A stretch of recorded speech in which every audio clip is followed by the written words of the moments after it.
ఐక్యత, వామపక్షాల ఐక్యత.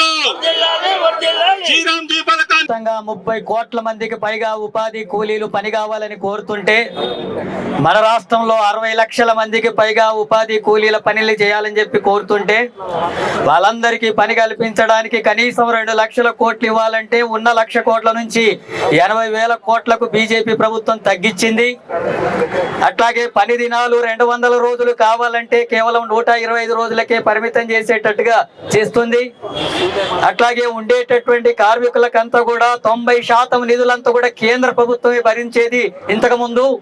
ఇప్పుడు మార్చినటువంటి దాంట్లో 60% మాత్రమే కేంద్రం భరిస్తుంది, 40% రాష్ట్రాలు భరించాలంటుంది. 75% పనిముట్లకు కేంద్రమే భరించేది గతంలో, ఇప్పుడు రాష్ట్రాలు భరించాలంటుంది. ఈ రాష్ట్రాలు ఇంత పెద్ద ఎత్తున నిధులు పెట్టలేక ఈ ఉపాధి హామీ చట్టాన్ని ఇప్పుడు నిర్వీర్యం చేస్తే భవిష్యత్తులో దీన్ని అమలు చేయనటువంటి పరిస్థితి వస్తుంది. గ్రామీణ ప్రాంతాల్లో ఉండే కూలీలకు పని దొరకనటువంటి పరిస్థితి ఏర్పడుతుంది. అందుకే గతంలో ఉండేటటువంటి ఉపాధి హామీ చట్టాన్ని కొనసాగించాలి. మహాత్మా గాంధీ పేరును కూడా యథావిధంగా కొనసాగించాలి.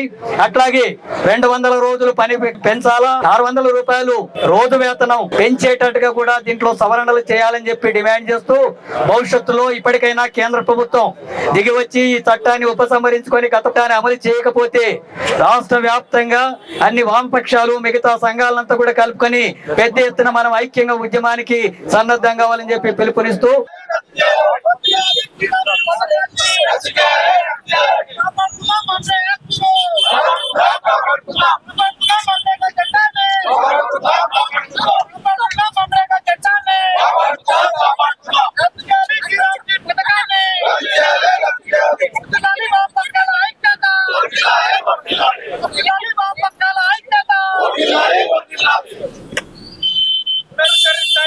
ఉపాధి హామీ పథకాన్ని